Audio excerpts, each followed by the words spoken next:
tere, tere, armsad lapsevanemad, õpetajad ja kõik lapsed. Soovin teile kogu südamest ilusat ja õnnelikku uut õppeaastat. Kohe-kohe juba sellel nädalavahetusel on 1. september ja siis on see tarkuse päev kõigile üks pidupäev. Ükskõik, kas teie kooliaktus on varem, pühapäeval või esmaspäeval, igal juhul saab nüüd koolitee alguse. Ja sellel aastal ja kohe septembris juba oleme meie ühe väikese meeskonnaga, kellel ka peres lapsed lähevad kooli, otsustanud, et me alustame sellel aastal kooskäimist 1. klassi lasteperedega. Nii et neile peredele, nendele lastele, kes nüüd lähevad esimest korda kooli, soovin ma eriliselt palju õnne, palju rõõmu ja palju häid sündmusi, ilusaid inimesi ja toredaid päevi. See, miks sellel aastal me oleme mõelnud sellist 1. klassi laste nii-öelda perede tuge pakkumist teha, on just eelkõige sellepärast, et minu lähedased kaastööpartnerid on sellest perest, kus lapsed lähevad kooli. Ja mul on alati meeldinud olla nendele inimestele või nendele peredele toeks, kellel on mingi uus algus. Ja see, kui üks lasteaialaps lõpetab oma lasteaiateekonna ja läheb nüüd esimest korda kooli, on väga, väga, väga suur algus. Ja väga rõõmus algus ja väga tähtis algus. Ja väga põhimõtteliselt eriline algus.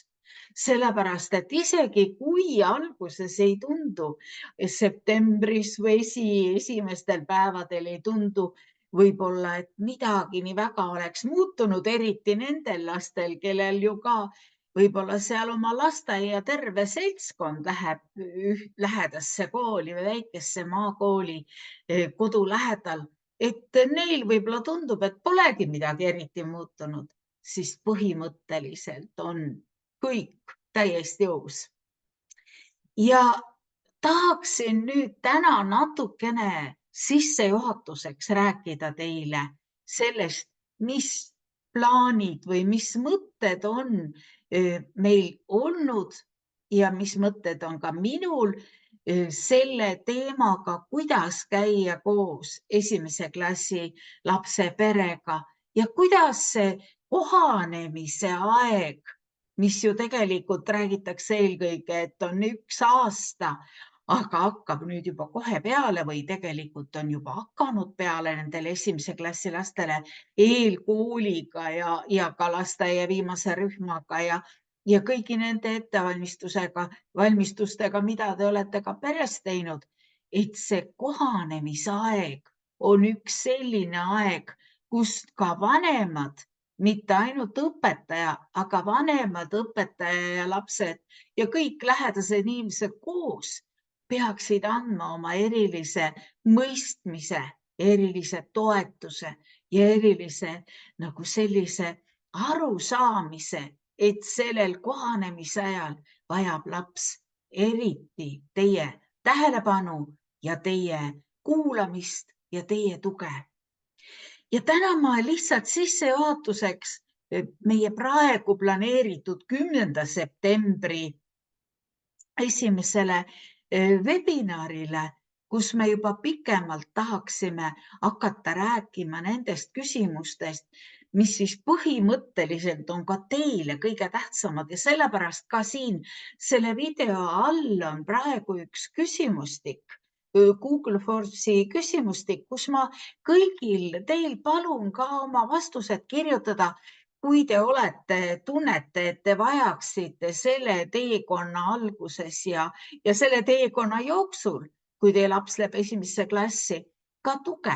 et siis, kui te kirjutate sinna oma nii kõige tähtsamad küsimused, oma suurimad mured ja teemad, millest te tahaksite koos rääkida, siis me koos võtame kõigepealt 10. septembril loodetavasti, aga selle kohta tuleb ka veel lisainfo ja õhtupoole kella 6-7 ajal selline väikene koos arutamine nii rühmades kui ka küsimustele vastamine, mida siis mina oma kogemuste järgi teen. Ma olen tõesti aastaid või aastakümneid käinud ka erinevates koolides. Mõni kool on kohe mitmeid aastaid kutsunud mind ka varem just esimese klassi peredele rääkima, et nad saaksid nagu tuge. Ja küsimus ongi minu põhimõtteline teema, mida ma tahan kohe alguses öelda teile, on see, igas olukorras on võimalik leida lahendus. Igas olukorras on olemas inimesed, kelle käest võib küsida. Igas olukorras on võimalik ise oma peres midagi muuta ja igas olukorras on ka lapsega võimalik niiviisi teda toetada, et ta saab hakkama. Nii et selle tõttu, kui me ka edaspidi räägime probleemidest, muredest, küsimustest, võib-olla keegi jagab ka siis kas rühmas või webinaril avalikult oma koolis juhtunud mingit muret, ükskõik millega see siis ka seotud ei ole, siis ikkagi me jõuame sinna, et me otsime koos lahendusi. Aga me ei otsi nippe. Alles nüüd mõned päevad tagasi, õigemini ka lausa täna, olen ma vaadanud ühte hästi reklaamitud sellist laste vanematele mõeldud strateegilise lapsevanemluse või vanemluse mingit meistriklassi. Ja jälle pean ma kogema seda, et nii nagu aastakümneid on olnud ikkagi, et arvatakse, et nippidega või mingite võtetega, mida on siis kusagilt loetud, ära õpitud, saab olukordi lahendada. Minu kogemus on mitte ainult minu enda lapse ja lapselaste ja ka seoses, vaid eelkõige tööga seoses. Et kuna ma olen hariduspsühholoogina juba palju aastaid olnud erinevates koolides, lapsevanemate koolitustel, lapsevanemate õpetajate nõustamisel, et minu kogemus on see, et nipid lähevad meelest ära. Nipid lähevad meelest ära siis eriti, kui on mingi stress või kiire või selline ärev olukord ja sellepärast nippidest on väga vähe kasu. Pealekauba nipid muutuvad. Kui mina olin oma selles vanuses, et mul poeg hakkas kooli minema ja siis olid paljud need vähesed raamatud, Benjamin Spock ja veel mõned üksikud raamatud, mida tookord olid ühed nipid, läks natuke aega mööda, tulid teised nipid ja nii edasi, nagu praegu on siis see kolmas, või juba mitmes olukord, kus pakutakse uusi nippe ja sellepärast ma ütlen teile, räägime põhimõtetest ja selle põhimõtete peale, mis siis on olulised, mis tulenevad sellest tervest mõistusest, tulenevad sellest, mida te olete ise kuulnud, lugenud, vanemate käest kuulnud, mis on teie elu osa. Sellest tervest mõistusest, sellest aluspõhimõtetest, sinna peale saab ehitada oma lapse toetamise teekonna. Ja täna väga lühidalt ma tahaksin lihtsalt teile enne kooli minekut, enne 1. septembrit tuua 3 niisugust tähtsat põhimõtet, mida te võiksite pärast minu video vaatamist lihtsalt mõelda ja läbi mõelda ja võib-olla oma peres ka rääkida teiste täiskasvanutega, aga ka rääkida lapsega. Ja need 3 põhimõtet või need 3 küsimust või need 3 niisugust tähtsat märksõna on see. Mõelge läbi, kas ja kui palju olete teie oma last ette valmistanud kooliks ja milline see ettevalmistus on olnud. Ma tahan kõigi nende 3 põhimõtte puhul öelda, et see niisugune erinevus pereti, erinevus piirkonnati, erinevus sellest lähtudes, millisesse kooli teie laps läheb, on väga-väga-väga suur. See skaala algab peale sellest, et teie laps läheb selle jalutuskäigu kaugusele oma väikesse maakooli, kus on klassis võib-olla 5 last. Ja teine ots on see, et teie olete nüüd juba mitmeid aastaid peate olema siis see taksojuht, kes hommikul oma lapse autoga kooli viib ja see võib-olla isegi 1000 lapsega ja nii-öelda 1000-pealine kool, kus teie lapsel on klassis 20 last ja kõik on võõrad ja kõik on väga nagu valmis tõsiselt õppima hakkama ja see on võib-olla see teine ots, kuhu veel lisanduvad need erilised lapsed, kes on tulnud teisest keelekeskkonnast või lausa välismaalt tagasi või kes on täiesti nagu selline eriline kutset pakkuv keskkond ka teie lapsele. Ja siis on see vahepealne maa ja siis on see küsimus, kuidas teil on õnnestunud ja kuidas te olete seda teinud, et nüüd rõõmsalt tutvustada, rääkida, valmistada ette oma last esimeseks koolipäevaks, kui ta läheb nüüd lilled käes, piduriided seljas, rõõmsalt kooli poole. Et milline on see ettevalmistus olnud ja mida te saate veel nende mõne päevaga siis heaks teha, kui te ei ole seda ettevalmistust teinud. No jälle võtame selle pika skaala peal ühel pool ääres võib olla siis see, et mitte midagi ettevalmistust ei ole olnud võimalik teha. Kuna te kas olete kolinud alles hiljuti sinna piirkonda või olete otsustanud, et teie laps läheb kusagile teise kooli, ta ei ole eelkoolis käinud, võib-olla ta on ka lasteaias kusagil teises kohas käinud. Ja nüüd on siis see, mida te ettevalmistuseks nendel päevadel saate teha, on rääkida nii palju, kui te olete ise välja uurinud oma kooli kohta, kuhu teie laps läheb. Ja te võtate selle kooli kodulehe ja te näitate sealt kodulehelt oma lapse kooli õpetajate pilte ja uurite ja võib-olla siis veel võtate ühendust teie klassijuhatajaga, et võimalikult paljud oleksite ise ka informeeritud, et ei läheks mitte niiviisi sinna esimesse koolipäeva astute uksest sisse, te pole koolimajaski käinud ega pole klassi näinud ega pole õpetajat, ei tea õpetajast midagi, aga ärge lootke kooli peale. Kui mõnel on olnud selline suurepärane kool, kes on nii nagu peaks ju olema ja oleks tore, kui oleks, kes on kogu selle ettevalmistuse või eelkooli aja teinud lastele kooli täiesti tuttavaks, siis võib ka väga hästi olla teisiti.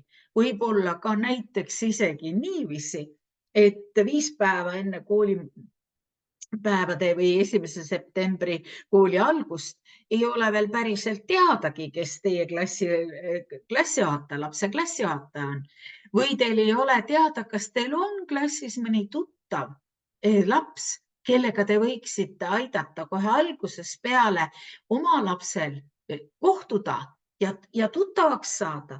Kas teil on äkki olemas mõni tuttav perekond, kellega te võiksite siis kas või pärast kas või minna kusagile kohvikusse või jäätist sööma, et aidata lapsel leida ka oma kaaslaste, klassikaaslaste hulgast kedagi, kellega oleks tal kergem kohanema hakata ja kellega oleks tal võimalik sõbrustada.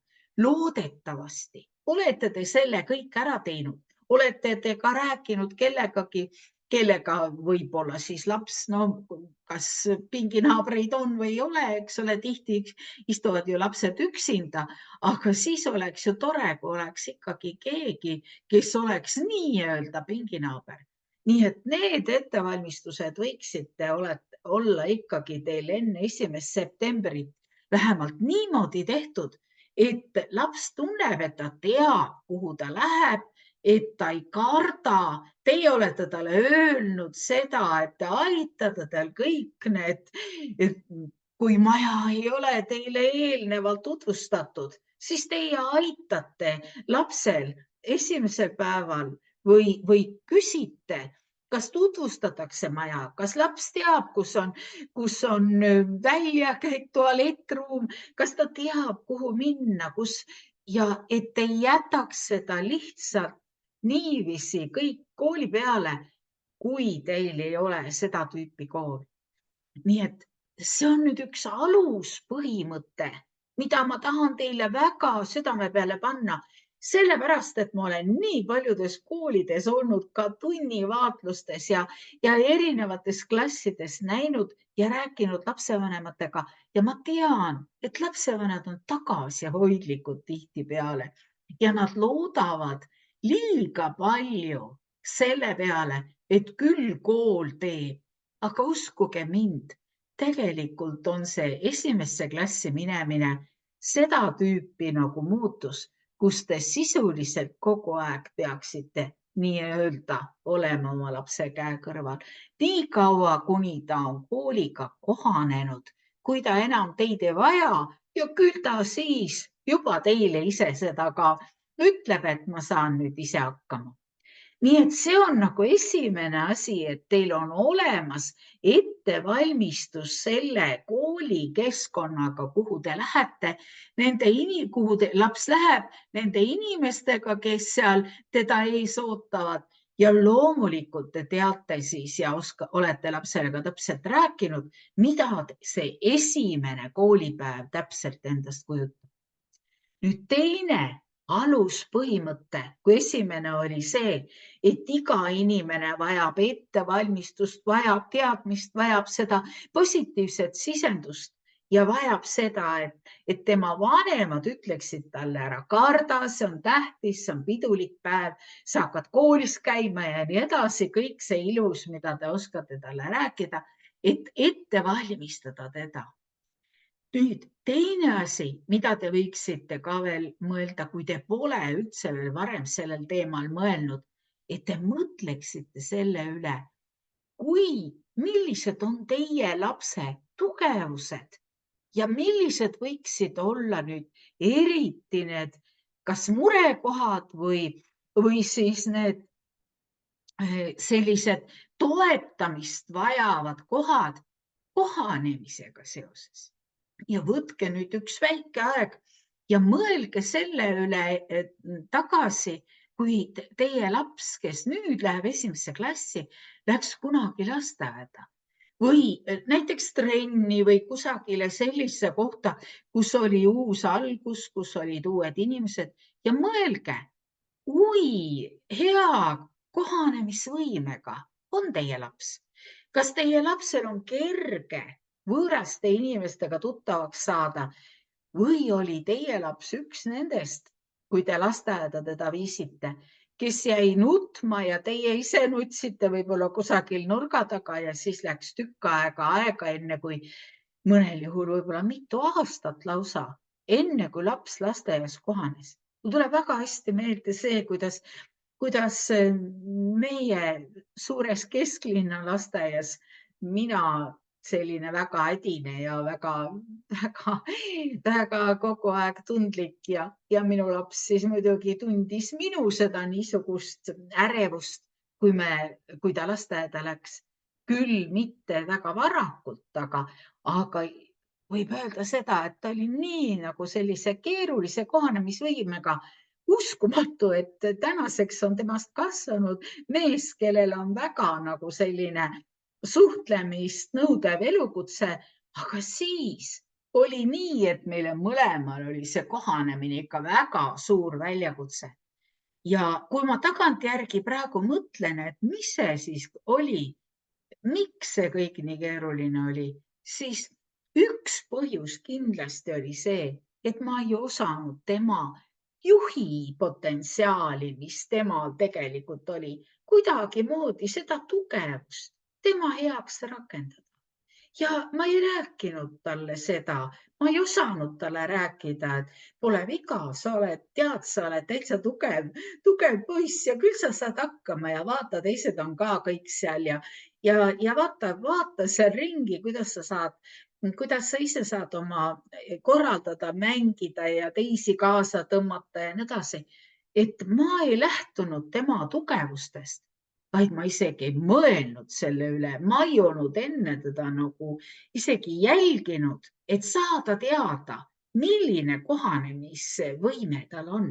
Nii et te võiksite nüüd seda tagantjärgi mõelda ja kui mida rohkem te tunnete, et teie lapsel võib kohanemine olla keeruline, seda rohkem te peaksite olema talle toeks ja eelkõige kõige tähtsam on selle juures see, et te kuulate teda väga tähelepanelikult. Et kui ta tuleb koju, et ta räägiks teile kõike seda, mis tema jaoks oli tähtis. Ja te küsiksite, kuidas sul läks seal klassikaaslastega, kuidas läks õpetajaga ja võib-olla isegi laseksite tal joonistada minu esimene koolipäev mingi pildi, kus te saate aru, mis on need tema nagu nõrgad kohad. Kas midagi oli sellist selles esimeses päevas, mida ta kas kartis või mis tema jaoks oli muret tekitav, et te saaksite seda kõike teada. Ja see kohanemise nagu võimekus on tõesti lastel väga erinev.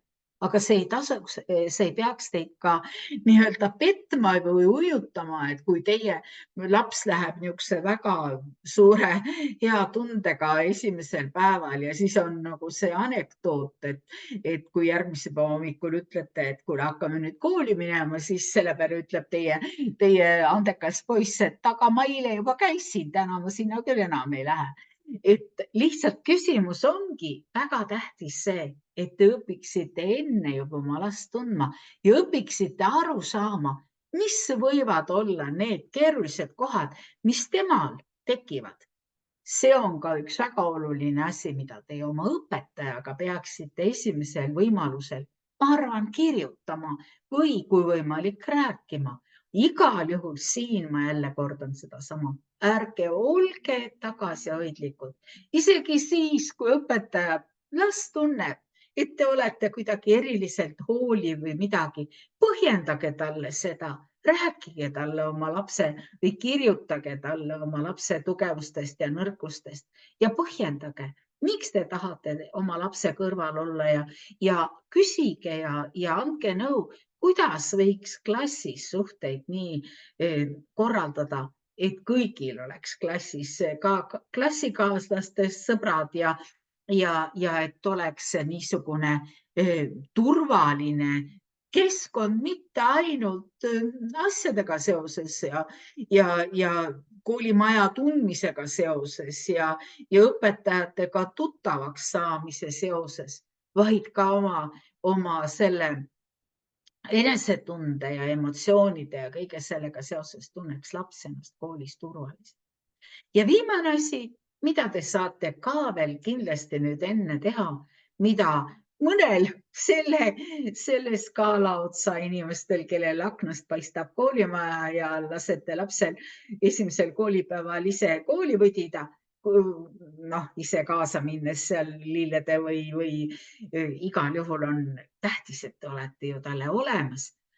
Aga et teiste niisuguste erinevate teekondade puhul, et te teeksite ilusa päevaplaani ja teekonnaplaani, kuidas see päev täpselt välja näeb. Mida keerulisema kohanemisvõimega on teie laps, seda täpsem see päevaplaan võiks olla, riided ja asjad võiksid olla kõik eelmisel õhtul juba nagu teada, valmis, et teie ise ei oleks ärevuses ja et teie laps ja kui teised lapsed lähevad ju ka kooli, kui teil on peres palju lapsi, et siis see esimese klassi laps, kelle jaoks kõik on uus, ei oleks tänu sellele pingele ja sellele ärevusele veel eraldi pingesse tõmmatud.